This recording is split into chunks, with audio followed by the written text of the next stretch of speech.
Right. Um, Hi, everyone. Welcome to Skype session number 4. We are going to be talking about defining social entrepreneurship today for the call. But as always, before we begin, we are going to provide a brief introduction of ourselves so you know who is on this call. So I am Shivani, and I am the co-founder of Impaction, and I live here in Washington, D.C. Sukanya, you want to go next? Hi, I'm Sukanya. I'm a graduate student pursuing Masters in Human Resource Management and Labor Relations at NYIT. Mirabel, you want to go next? I'm a recent graduate from the Social Enterprise Program at American University, and I'm intersecting careers of photography, immigration, storytelling, and education.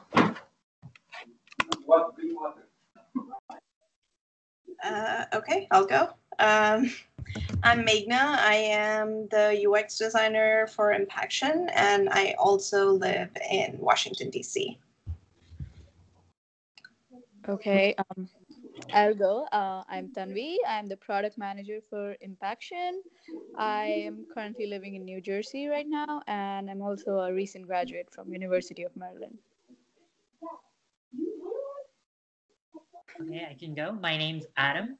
I also live in Washington, D.C., and I work in the field of human resources. I'm also a student pursuing my MBA. I'm Bethany. I am a second-year graduate student at Marquette University, so I live in Milwaukee, Wisconsin.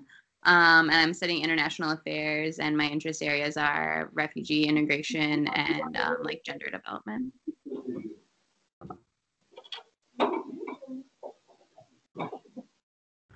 All right, great. Thank you, everyone. So as always, the purpose of these Skype sessions is to show the power of collaborative innovation.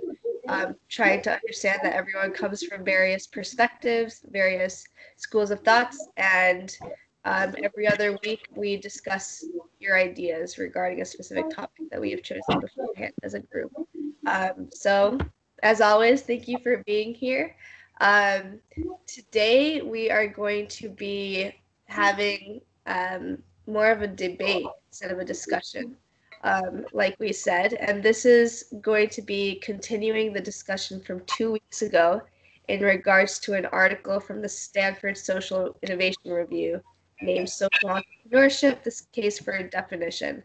Meghna, would you be able to share your screen with the article just so we have a brief reminder of what we had discussed 2 weeks ago?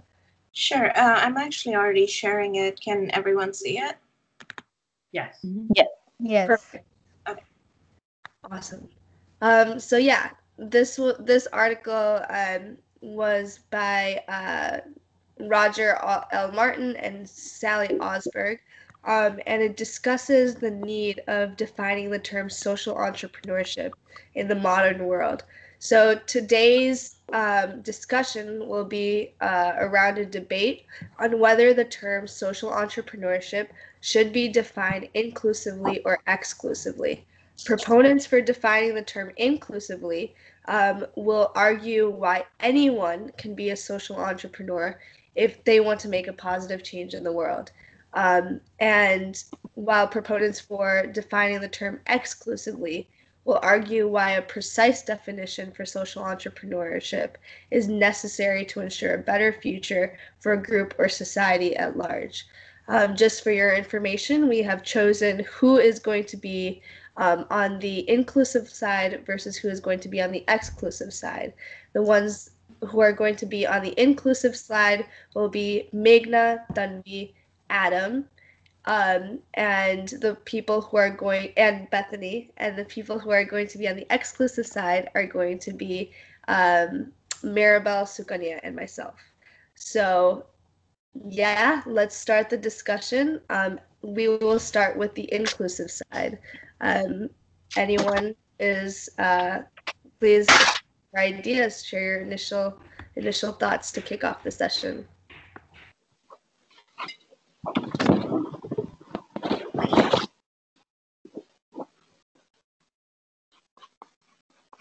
I can start. I think the biggest thing for me in terms of inclusive over exclusive is just this idea that the more parties at the table, the better chance of like successful collaboration.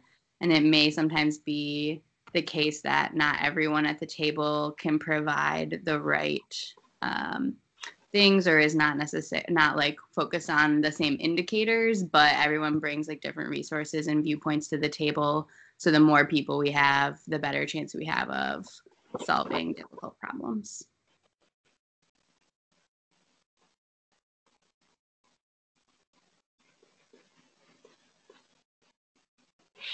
So are we having an exclusive side argument, or are we just... I would like to go ahead with my definition for being an social entrepreneur. I believe a person is not born as social entrepreneur, but then his or her life changing experiences makes them a social entrepreneur. They work for a particular cause for their lifetime by imparting knowledge to others around them and by inspiring them to be a part of their change.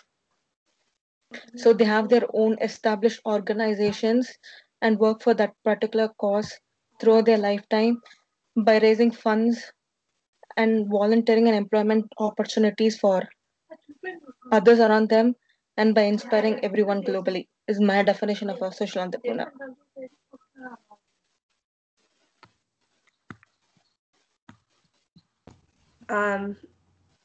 Let's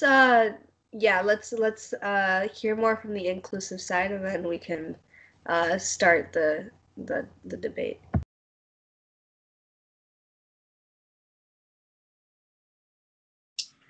Okay, well, I guess I was looking up definitions of social innovation versus social entrepreneurship. And there were a lot of different definitions and a lot of different perspectives. But one definition that stood out for me is for social innovation, it's just activities that could include innovative activities that could include tools, methods, or strategies that are used by different people or groups of people to create some sort of social good, social impact in the world. And social entrepreneurship is more of a structured individual or an organization trying to actively have a business model and, creating that impact as a structured organization, as opposed to someone who's just trying to do some good whenever it works for them, like not a full-time job.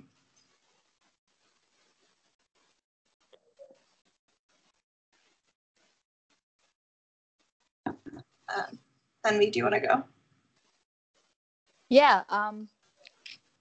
Well, I feel that, like, for me, social entrepreneurship is doing business for a social cause, and success to a social entrepreneur means that they have improved the world, and it does not matter in what way, just however they define improvement for the world, and that's how they measure success. So it does not really have to be more black and white. For me, it's in any way that a person believes that there is a problem in the world and is actively trying to improve it. I just wanted to add that I think with social entrepreneurship, ideas are also key because there's always many ideas on the table, and one or two or three of them get taken into action. So I think ideas and coordination and collaboration is what gets people started, and then that will eventually lead into action and implementation.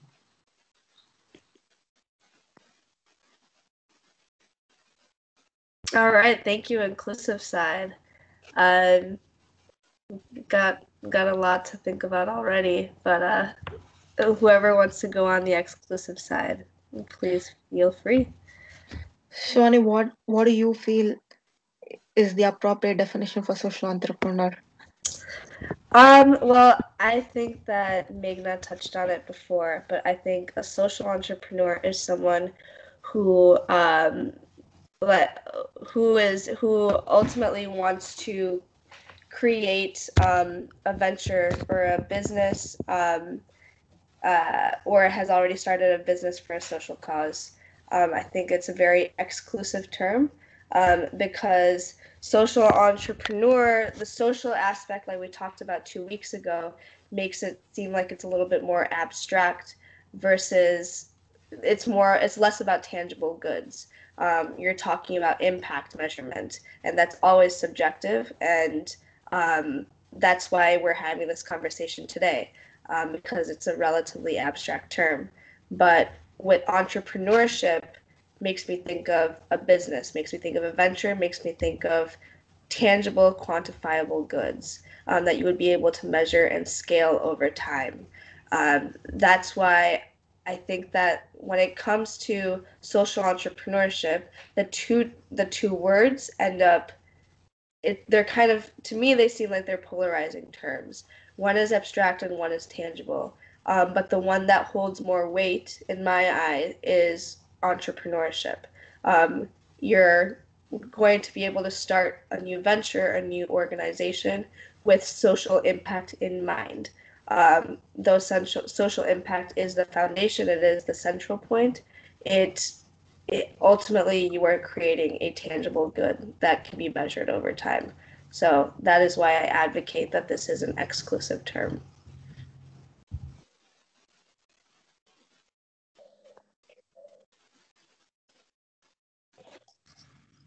Maribel?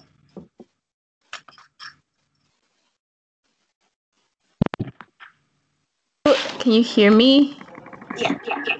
Okay, I can hardly hear you, so I'll have to put my headphones back in place if you want to say something in between the conversation. So just shout at me or something. So I want to look at a definition from the article before I start, and look at some of their elements. So this one is from the article that we just talked about, the social entrepreneurship, the case for definition, by Roger Martin and Sally Osberg. They talk about who who who are we looking at when we talk about social entrepreneurs, and who they benefit, who are their end users. And in this sense, I think there are many elements we have to talk about to define social entrepreneurship, but I'll start with the who. I think it has to be towards a group who is suffering, who's a marginalized or underrepresented group in society, and they mentioned this. The second element, being what motivates them, what inspires a social entrepreneur. Um, Different people say different things, especially if comparing to comparing to an entrepreneur, or comparing to an activist, or comparing whatever you're comparing it to. But what stands out for a social entrepreneur is the opportunity to um, create a social value, and really, like the entrepreneur, they have a vision. In this case, the vision is for good. It's for a social good. It's for a benefit of society, not just a vision that will eventually lead to extreme profits in their pockets, or in whoever's pockets. And the third part being how are they creating the solution to the problem. And they mention, they don't say the exact word systemic in their exact definition, but they do talk about uh, being aware of the ecosystem. So you could think of it as a solution that is geared towards a symptom, and a solution that is trying to get to deeper roots, which it will be more systemic. So social entrepreneurship ideally would try to create systemic solutions. So these are definitions from this article that I will argue with, and other definitions in the future, to make to make it clear why it's important why the exclusive definition is important is to understand and be clear as to what social entrepreneurship is, as opposed to an activist, as opposed to a policymaker, as opposed to a nonprofit leader that wants to alleviate a pain. There will be different solutions, and having clarity on what we're doing will help us better understand how to address the problem. So.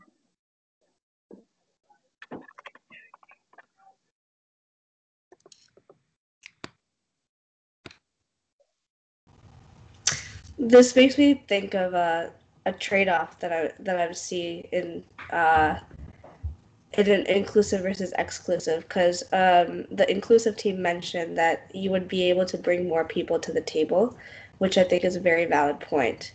When you're doing research, especially, and you're trying to find an impact evaluation of the community at large, we often see that there is a disconnect between, there's a huge gap between the researchers who are conducting the evaluations, those who have opportunities, and those who have not given the opportunities to voice their opinions.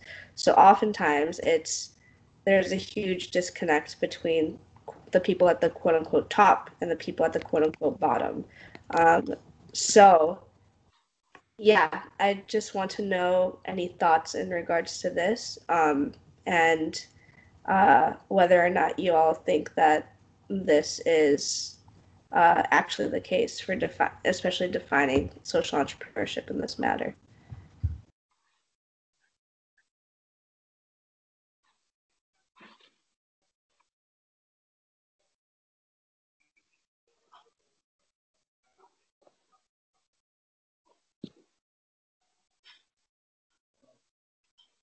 No, I think we froze.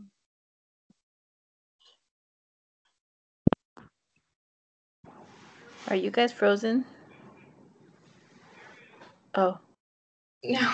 I think I froze. I couldn't hear anything. Sorry. It froze for me too. It's back now. Shivani, can you just repeat the end of your question? Yeah, so I just wanted to know, I feel like this is less debate format, but I wanted to know, especially from the inclusive team, when you're focusing on bringing bringing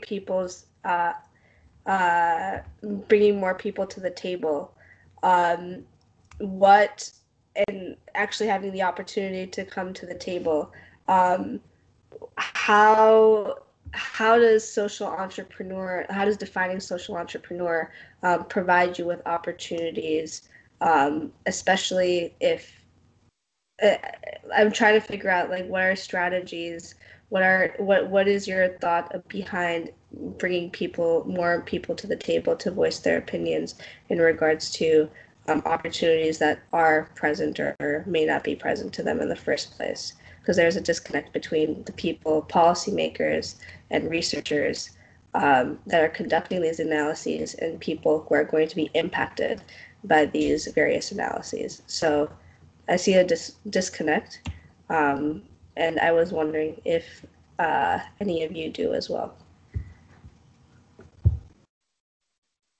Yeah, I think a natural disconnect exists between, well, first of all, like kind of academics and policymakers, and then even like community-based organizations in general, when most of the time those the populations who are needing services or whatever kind of problem you're trying to solve would be better served if all those groups work together. So I think certain groups in the social sector are better at including community voices than others, of course, but in general, as a sector, the social sector is better at including community voices, but maybe not as good at including like private sector and other voices.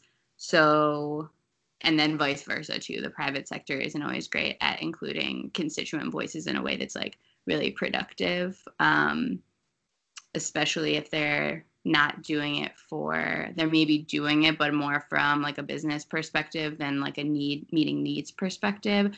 So yeah, that naturally exists. And I think that is like one area where social entrepreneurship really has a great opportunity to bridge those gaps by including not only like private and public sector, but like academics and policymakers, because there's that step is always missing.